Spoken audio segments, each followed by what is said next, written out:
اسلام امن کا مذہب ہے، لیکن کیا اسلام ہمیں یہ سکھاتا ہے؟ کیا وہ ذات پاک صلی اللہ علیہ وآلہ وسلم ہمیں یہ درس دیتی ہے؟ ناموس رسالت کی حفاظت کی سب سے بڑی ذمہ داری ریاست پر نافذ ہوتی ہے۔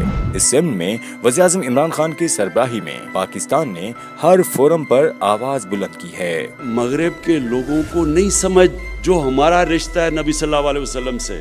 We should have explained to them what a prophet, peace be upon him, means to us. میں نے ہمیشہ یہ محسوس کیا ہے کہ OIC یا اسلامی دنیا سے جیسا رد عمل سامنے آنا چاہیے تھا وہ نہیں آیا۔ ساری مسلمان دنیا OIC کے پلیٹ فارم سے مل کے یونائٹڈ نیشنز میں بتائے کہ ہمیں کتنی تکلیف پہنچتی ہے جب ہمارے نبی صلی اللہ علیہ وسلم کی شان میں گستاخی کی جاتی ہے۔ رحمت العالمین ایکسپلین کرے گا دنیا کو، اسلام ایک پیار کا دین ہے، بجائے یہ ہوتا ہے کہ وہاں کچھ ہو جاتا ہے، یہاں کے پتھراؤ شروع ہو جاتا ہے، یہاں شور مچ جاتا ہے۔ اس لیے یہ اتھارٹی کا ایک یہ کام ہوگا کہ بتائے دنیا کو کہ اسلام ہے کیا۔ جیسے وہ نبی صلی اللہ علیہ وسلم کی زندگی بتائیں گے، لوگوں کو پتہ چلے گا کہ یہ تو ایک انسانیت کا دین ہے۔ وزیر اعظم نے مسلمان لیڈران کو خط کے ذریعے امت مسلمہ کو متحد کوشش کی دعوت دی۔ میں نے آج سارے مسلمان ملکوں کے جو ہیڈز آف سٹیٹس ہیں ان سب کو میں نے آج خط لکھا ہے کہ نبی صلی اللہ علیہ وسلم کی ہمارے دلوں میں کتنا پیار اور جگہ ہے کہ ہمیں ساروں کو مل کے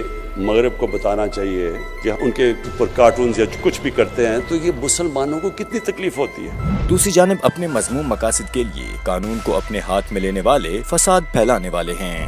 بطور سربراہ مملکت وزیر اعظم ہر ممکن معقول طریقے سے ہر فورم پر ناموس رسالت کے لیے صف اول میں نبرد آزما ہیں۔ محمد صلی اللہ علیہ وسلم insulted, the Holy Quran burnt. And we stress that willful provocations and incitement to hate and violence must be universally outlawed. Global دنیا میں اس چھوٹے سے انتہا پسند گروہ کو خوش کرنے کے لیے پاکستان اور پاکستانیوں کے مفاد کو سولی پر نہیں چڑھایا جا سکتا۔